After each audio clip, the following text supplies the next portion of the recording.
ಹೀಗೆ ಸಾವಿನ ಮನೆ ಸೇರಿರುವ ತಾಯಿ ಆರೈಕೆಯಲ್ಲಿ ಇರಬೇಕಾದ ನವಜಾತ ಗಂಡು ಶಿಶು ಸಂಬಂಧಿಗಳ ಆರೈಕೆಯಲ್ಲಿ ಇರುವ ದೃಶ್ಯ ಕಂಡುಬಂದಿದ್ದು ಚಿಕ್ಕಬಳ್ಳಾಪುರ ಜಿಲ್ಲೆ ಚಿಂತಾಮಣಿ ತಾಲೂಕಿನ ಚೌಡಾರೆಡ್ಡಿಹಳ್ಳಿ ನಿವಾಸಿ ಅನುಶ್ರೀ ಹೆರಿಗೆಗಾಗಿ ಚಿಕ್ಕಬಳ್ಳಾಪುರದ ತಾಯಿ ಮತ್ತು ಮಕ್ಕಳ ಆಸ್ಪತ್ರೆಗೆ ದಾಖಲಾಗಿದ್ದಳು.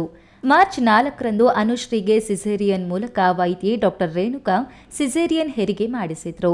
ಅನುಶ್ರೀ ಆರೋಗ್ಯವಾಗಿದ್ದಳು. ಇನ್ನೇನು ತಾಯಿ ಮಗುವನ್ನ ಡಿಸ್ಚಾರ್ಜ್ ಮಾಡಬೇಕಿತ್ತು. ಹೆರಿಗೆಯಾಗಿ 1 ವಾರದ ನಂತರ ಅನುಶ್ರೀ ಆರೋಗ್ಯದಲ್ಲಿ ಏರುಪೇರಾಗಿದೆ. ಇದರಿಂದ ಚಿಕ್ಕಬಳ್ಳಾಪುರ ಮಕ್ಕಳ ಆಸ್ಪತ್ರೆ ವೈದ್ಯರು ಚಿಕಿತ್ಸೆ ನೀಡಿದ್ರು. ಚಿಕಿತ್ಸೆ ಫಲಕಾರಿಯಾಗದೆ ಅನುಶ್ರೀ ಮೃತಪಟ್ಟಿದ್ದಾಳೆ.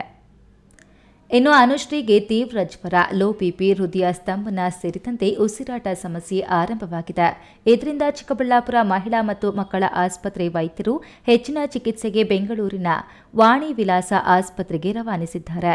ಆದರೆ ಅಲ್ಲಿಯೂ ಚಿಕಿತ್ಸೆ ಫಲಕಾರಿಯಾಗದೆ ಅನುಶ್ರೀ ಮೃತಪಟ್ಟಿದ್ದು, ಅನುಶ್ರೀ ಸಾವಿನಲ್ಲಿ ವೈದ್ಯರ ಕರ್ತವ್ಯ ಲೋಪ, ನಿರ್ಲಕ್ಷ್ಯ ಇಲ್ಲ.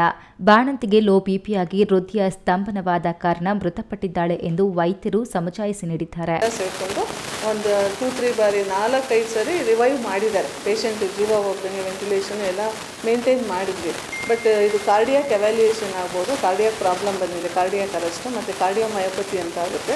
ಆಮೇಲೆ ಸ್ವಲ್ಪ ಹಾರ್ಟಲ್ಲಿ ಚೇಂಜಸ್ ಬಂದಿದೆ. ಅದಕ್ಕೋಸ್ಕರ ಇಲ್ಲಿ ಕಾರ್ಡಿಯಾಕ್ ಯೂನಿಟ್ ಇಲ್ವಲ್ಲ, ಅದಕ್ಕೆ ಬೆಂಗಳೂರಿಗೆ ಕಳಿಸ್ಕೊಟ್ರು. ಬಟ್ ಅಲ್ಲಿ ವಾಣಿ ವಿಲಾಸಲ್ಲಿ ಡೆತ್ ಆಗಿದೆ. ಇದು ನಮಗೂ ನೋವಿನ ಸಂಗತಿ. ಬಟ್ ಇಲ್ಲಿ ನಮ್ಮ ಆಸ್ಪತ್ರೆಯಲ್ಲಿ ಅಂಥ ನೆಗ್ಲಿಜೆನ್ಸ್ ಆಗಿಲ್ಲ. ಇದರಲ್ಲಿ ಯಾಕೆಂದರೆ ನಮ್ಮ ಸರ್ಕಾರಿ ಆಸ್ಪತ್ರೆಗೆ ಬರೋವು ಎಲ್ಲ ಕಾಂಪ್ಲಿಕೇಟೆಡ್ ಕೇಸೆ.